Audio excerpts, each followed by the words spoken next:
My name is Beth Jenkins. I'm one of the pilots for the Devil Dog B-25, and you see it as a blue, and the reason it's blue, it's a Marine version that flew out in the Pacific, and the Marines call it a PBJ-1J. So I'm here to give you a little history of the airplane and talk about the airplane and learn a little bit more about B-25s. So the Devil Dog was built in 1944. It got as far as Hawaii before the war ended, and then it became a trainer at Reese Air Force Base. The CAF found it in Rockdale, Texas, and the gentleman had a grass strip using 5 B-25s to fly nitroglycerin down to the South Americas. It flew as late as '76. We have a video. We have a picture of it down in Brazil. Anyway, the CAF bought it. Then they sold it to two gentlemen who then donated it back to the CAF in 1982. Ozzie Parrish, who was a gentleman who was a survivor of the V&B 612 group, wanted to honor his friends and restore this B-25 to the planes that they flew in the Pacific. And the Marines designated a PBJ-1J, and this is the number 3 ship for them. And if you look up, you see the bombs, they represent the number of missions. So 22 missions, and then down on the 22 missions, she downed 3 merchant ships and 1 Imperial ship. This is one of the first groups to have radar, because they would go out at night off the islands of Saipan, Tinian, Uojima, and find the ships with radar and down the ships at night. So what's interesting with the Marines is when the Navy were given 706 B-25s, they didn't know what to do with them. The Marines said, we'll take them. Of course, they learned early on you can't drop bombs on a moving target at 6,000 feet. So they learned to skip bomb. They'd come 20 feet off the water, right at the ship, pull up and skip the bombs like rocks into the ship. Some bombs would go bloop and some would skip and hit the ships. But they were getting shot at a lot, and they had one gun on the nose because they had the bombardier nose on them. So the crew chief started slapping the 50 caliber machine guns everywhere, and the flight engineers from North American said, wait, this airplane's gonna collapse right here. Let us design you. So they had a radar nose, and they designed also the gunner nose, which this one airplane has, and they also had the bombardier nose. They had one H model with a 75mm cannon on it. So this represents the gunner nose. The V&B 612 had the radar nose. And if we opened up this right here, we'd have all the guns there inside, and then they could reload them, because they could only load the guns before the flight. You could not reload the guns with the belts during the flight.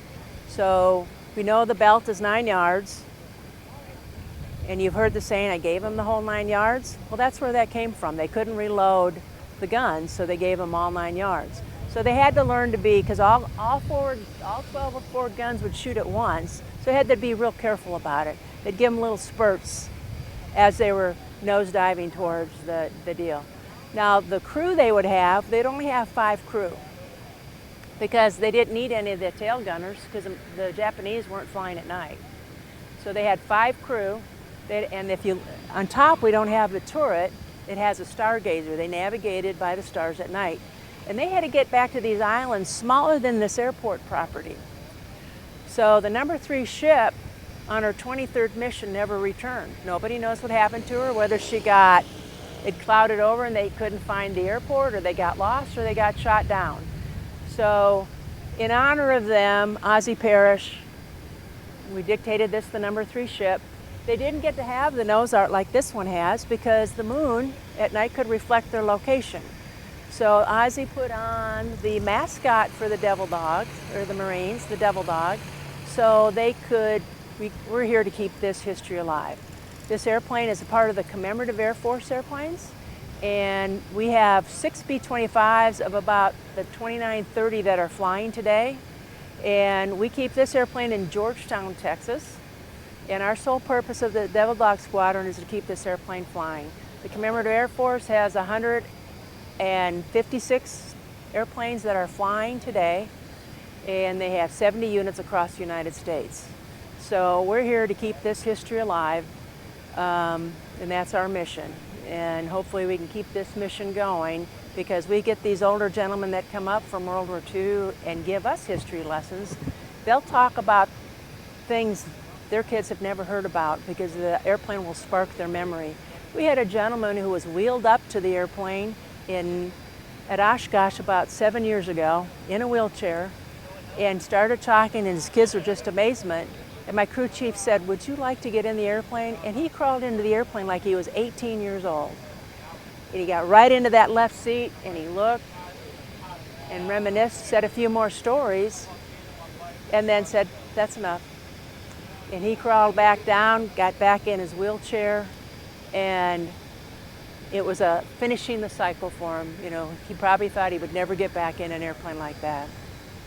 So it touches our hearts when we get to do that. So now that the veterans are passing away daily, we're here to help give their kids some stories to tell them that they might not have gotten to hear from their parents.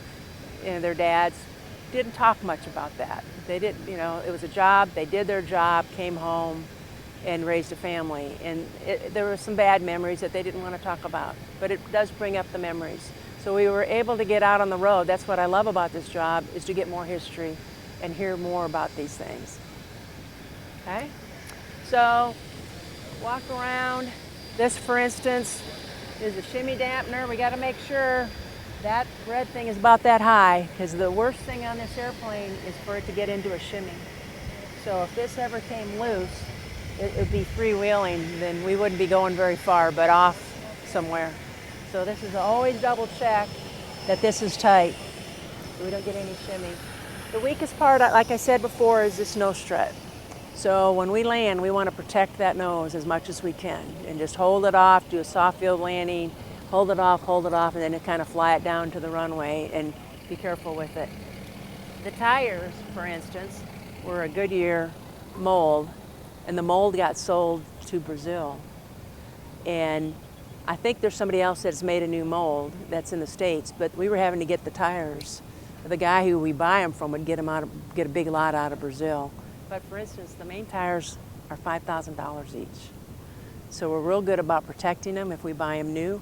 And we can only recap them, you know, once, maybe twice. But that's being careful of them. The nose wheel is, I think the last time we bought one, it was $1,000 or $1,200. It had gone up.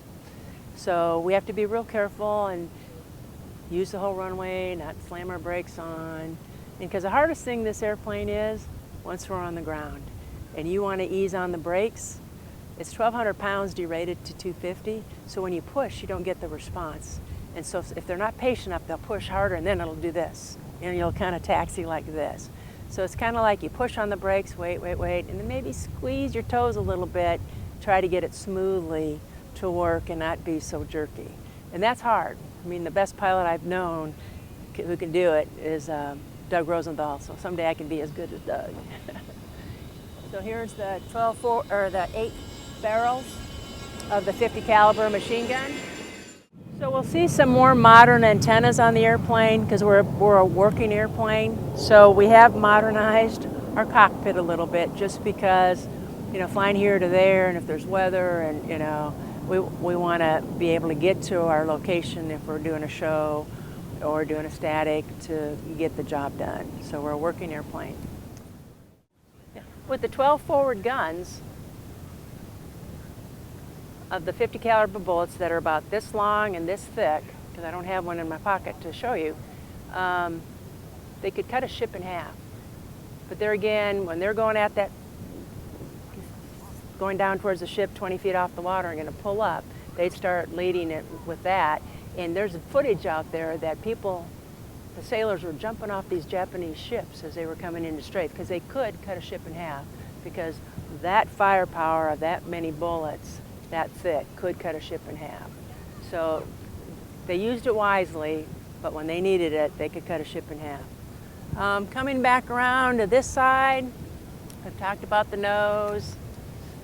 One of the things we got to be careful of, if somebody's in the airplane, we never walk the prop arc, and that's where that red line is, because somebody could touch put the master switch on, could have a hot mag, so we're always real careful about that when we're walking around with airplanes.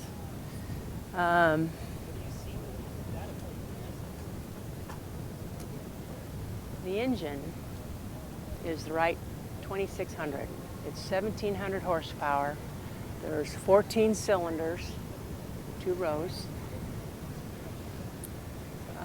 And the engine will run about 1,000 hours. We've been pretty lucky with 1,000 hours, some maybe a little bit less. There's no new engines made today, so we have to find somebody that's good at overhauling the engines to keep them flying. So we've got one being, our spare being overhauled right now, so we'll have a spare. A lot of firepower. Here's our number 3 to represent the number 3 ship. And if you look on this side, you'll see Ozzie Parrish and Georgia Parrish. They were the first ones to get this airplane. And of course, the B&B 612 group for the Marine Corps. Of course, the Commemorative Air Force is our leader, so we had to put that on the airplane.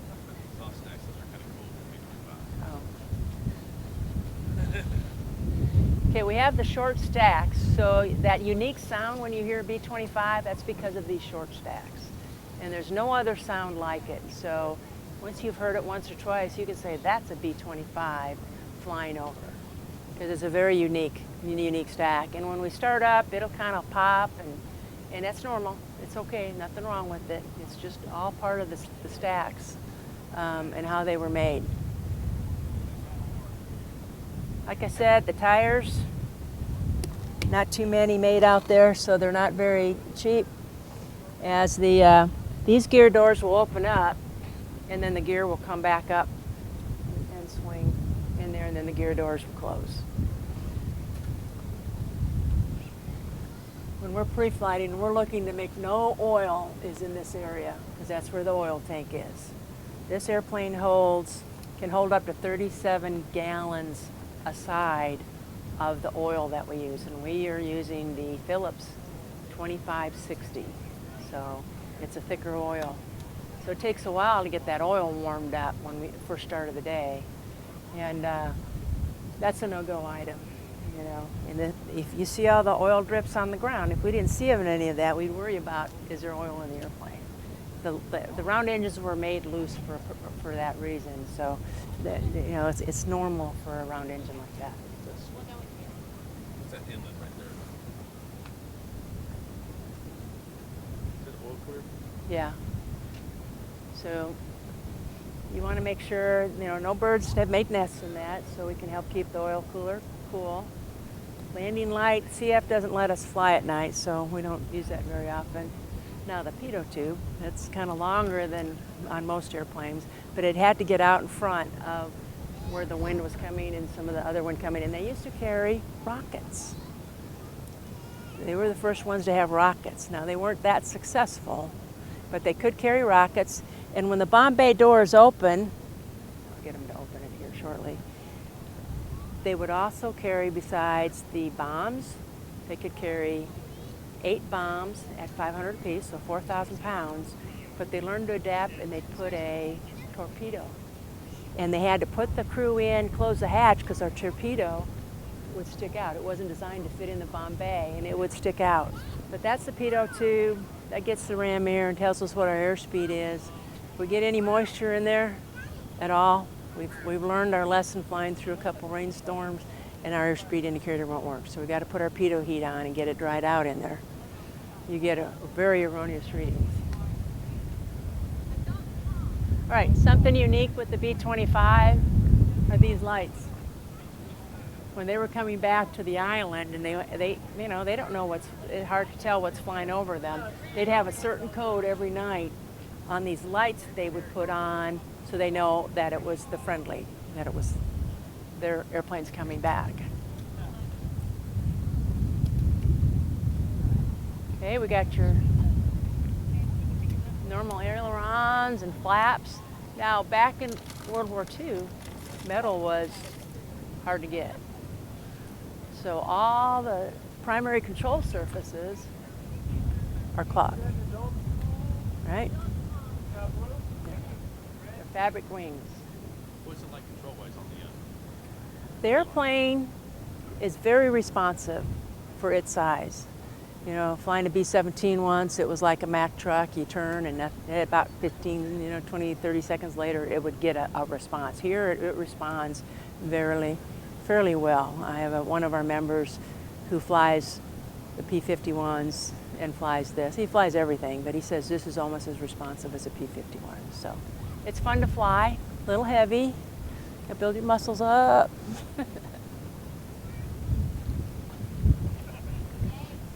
So again, we talked about taxiing. This thing's the hardest thing we can do. And they take the poundage, the 1,200 pounds, and derate it to 250. So if we ever see any leak here, that tells us don't fly the airplane. We're losing hydraulics. Most of the airplane is run off of hydraulics. The flaps are hydraulics. The brakes are hydraulics. The gear door is hydraulics. And if one system is left open, we could dump our hydraulics. But it's the one thing we can load in the air. We had a flight where we could smell hydraulics and we could see it dropping. So we were going to an air show and we did a 180 and there's an airport. We said, no, there's Waco. No, we have 3 gallons left. So we were able to reload it and get home. But one of the pressure lines, which had a clamp on it, was leaking. And it sprayed in the Bombay, got all the fumes, and it kind of ruined some of the denim shirts I had. It made creases everywhere. So hydraulics is the one thing that we can put in if we need to. So we take a look at that. There's things we can do with that. The gear speed and the flap speed, 170 miles per hour. But normally we're going to do less than that because these are older airplanes. Parts are hard to get, so we want to baby these airplanes. So we're usually 150 on that stuff. Okay. Fuel comes out of here. If we get too much fuel, it'll overvent here. So when we take off, we have a crew chief in the back. Tell him to watch this. One time he had fuel coming off the top of the airplane, and I said, "It's okay. Is the cap still there?" That's all I wanted to know. There was the chain had gotten caught in when they put it on, and it was on the takeoff because your attitude is 10 degrees, and the fuel is coming out. And I said, now if I level off, it should stop, and it did. So we were okay and made the trip home and found somebody had put the chain and got caught in there. So as you can see here, because we filled it up, the fuel expands. It's dripping a little bit here, but that's okay. Now, if the fuel was dripping here, we won't even turn on the master switch because the fuel pump is close to, there's electrical there. If we turn that master switch on, it would not be a good thing. So if we ever see fuel leaking here, it's a no-go item until we check it. We drain our fuel here, and we drain our fuel here and here. Make sure there's no sediment or water in there, which I don't think we ever have had water. Our emergency hatch is right here. You can see the rescue, and if somebody's going to rescue us, they could see that, push that in, pull it out, and that's if we had landed on the ground. Without the wheels, then every year we all go through and jump out of that to make sure we can all do that for our emergency exit training. Normally we get in through the hatch to the back. I know there's a hatch in the front that we get into. Did you want to go inside? It's really hot in there. Okay. So like it is, we're a training airplane. Of course, the best spot in here is the tail wheel, or go back in the tail where the tail gunner position's at. So if you wanted to ever get a ride in the B-25, once we're in the air, we let you go out and go around the airplane while we're flying, and we let you get in the tail position and pretend to be a tail gunner. But we're doing a lot of work on the airplane. We have a little more interior work to do, but every year we're working on something to keep this thing flying. We've put over $360,000 in this airplane once we pay for the next spare engine to be done. So that's since 2000. So engines, tail's been off for corrosion, put back on, been off twice for that. So We've done a lot of work. We're very proactive right now with our maintenance. It gets back from an air show the next Monday morning, Tuesday morning. The guys are in there pulling the panels off, trying to tweak any leaks. So you'll find a lot of B-25s with a lot more leaks than we have, but that's only because my guys are so proactive with it. We didn't used to have a mechanic that do that, but we get down, they're on it, they're looking at it. So one of the most important things when we're checking is we got our trim, and if the trim got loose, you could get a flutter. And so that cotter pin we've painted yellow, so it'd be easier to make sure it's in there, and it would get to the point. I was in the Yellow Rose once when we had to, and I just pointed there because I had loaned my headset to the pilot, and I pointed down when we were right over Seguin Auxiliary for the Air Force, and we landed. So, and normally the planes don't make it if they start shimmying like that. So that's the very important thing we're looking on the pre-flight. Of course, our tail gunner position had 2 guns. Sometimes we'll use it as a photo ship. So we'll take the tail off, and the photographer will sit in there. People like Paul Bowen. We've done Discovery Channel when they did a video. So we'll do some photo shoots like that. Fifi, you know, we did a photo shoot with her with the new movie for the Wasps. So Rise Above Self program. We have a saying, if you hit your tail on a landing, you buying the beer. As far as I've been in this airplane, we haven't done it. So knock on wood, you know, I haven't had to do that. Uh-oh, we got tagged by the B-29. There you go. The dock. The number 3 ship. So, and that's how they just identified it. Well, I flew the number 2 ship, I flew the number 5 ship. And I think one of the last survivors, George Savini, had done a couple events for us talking, and he came to us 10, 12 years ago at Oshkosh and said, I didn't get to sign your Bombay door. I want to sign it. Hey, Rob, and Chris, we need to open up the Bombay door. And you have to pump it. I'm sure there's no pressure in there. So he wanted to come in and sign the Bombay. He spent an hour in the airplane with our squadron leader just talking about his history. So we had that year blown an engine at Oshkosh. One of the engines didn't want to perform. And so when we had a money raiser for it, he came down on his own dime. We wanted to pay him to come down. And I had a little wine, beer deal to try to raise money. Usually comes down with some good force if there was pressure in there. So we can look in the Bombay and see all the signatures of the survivors of the V&B 612 group that were at the reunion when we first went to their first reunion. But George Savini, I haven't had a chance to talk to him in about 1.5 years. I've called. It was his birthday like yesterday, or day before yesterday, and I Facebooked him happy birthday. But I think the last time I talked to him, he wasn't doing so well with memory. So we haven't been able to communicate with them. I don't think there's any more survivors for the V&B 612 group. So here we are keeping their history alive in the tailwheel, or in the Bombay. Excuse us. So all these signatures are V&B 612. Here's George Savini right there. And these are guys that are either survivors of the V&B 612 group, and we've opened it up to some other Marines that we find at Oshkosh or other air shows that wanted to sign. And there should be some Doolittle Raiders signed in here as well. So when we repainted this airplane, that's one thing we said we couldn't paint. We wanted to put like a little protection on it. I'm not sure if that got done. But, you know, these are real history. These are guys that, you know, here's the year he signed it, in '98.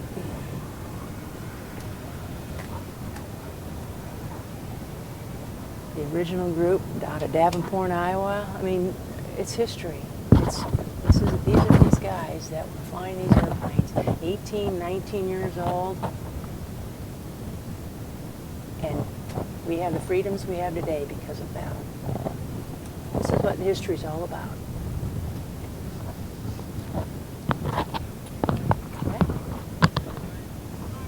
Again, when we're landing, if for some reason we didn't have a gear light or the Selson, we look out the pilot window and make sure this gear door, about this distance, we can see about the distance that we want to see, and that'll tell us, yes, it's down and locked. But every once in a while, the lights can go a little funny, and times we've gone around and recycled it. But this is the one thing about the main gear, you know it's down if it's here. Inside the door, there's these little straps that are real important to be on because the gear could lift up over center, the gear door. So those are little details. They're important things that are important when we're looking at the airplane. So let's go up in the cockpit, and you'll see it's a modernized panel, but you can see the old. Everything else is fairly normal as what it came out of the war for. So again, when we come into the airplane, there's two handles, a yellow one and a red one. We do not touch anything red. The red one happens to be the gear emergency handle. So it's chained, but if somebody pulled on it hard enough, they pulled that on, these gear would start, the lock would release, and it could probably start sinking. So we're real careful on touching that yellow handle as we climb up. And then once we're on that up these stairs, we'll step on the step right where the handle is and hang on to the seats, and we'll get right in the cockpit.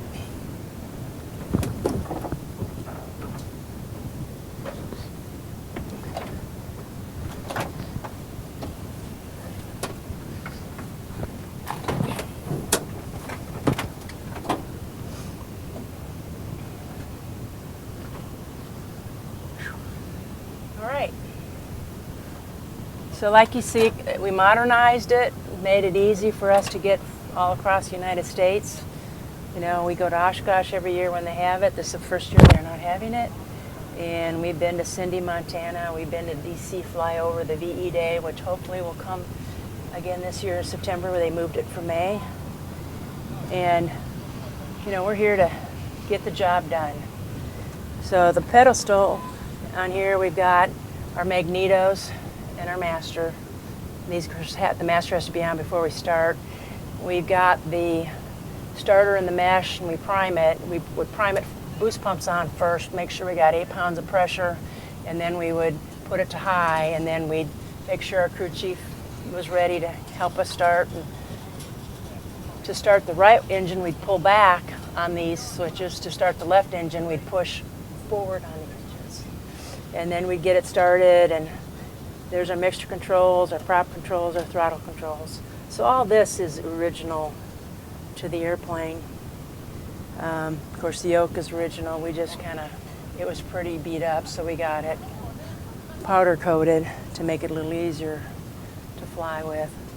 The big dials were original to the airplane, but we put the smaller ones so we could have a dual panel.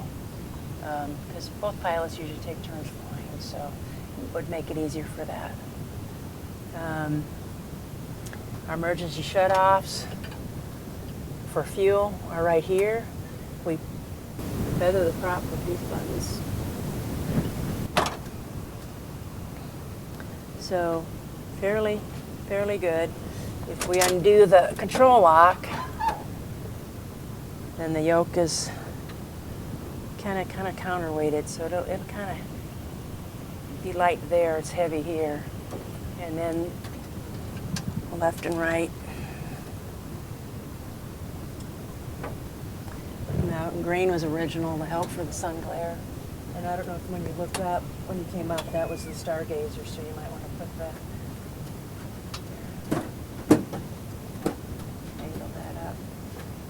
We put another one in there with a little different tint to it. Those they just don't make those. They don't have those. We had to kind of get somebody who makes windshields design one for us.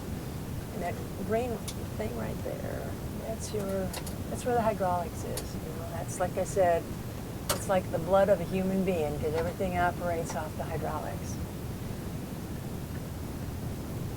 So airplane wasn't made for comfort.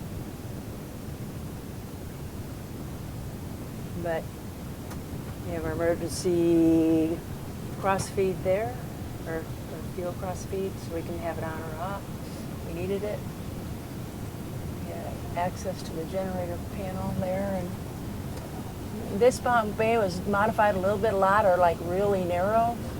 But this, like I said, this airplane flew nitroglycerin, so we've set it up where we could carry our PX underneath, and not see where the bombs would be. But they would have that empty, and they'd have the 55-gallon barrels of nitroglycerin bungeed, so as you flew, it would just do this. So, pretty interesting history with this airplane. Okay, all right. Well, now cooler out of the cockpit now, and we're happy to give you this little tour of the Devil Dog, and come see us at an air show close to you. We'd love to have you come. Again, DevilDogSquadron.com.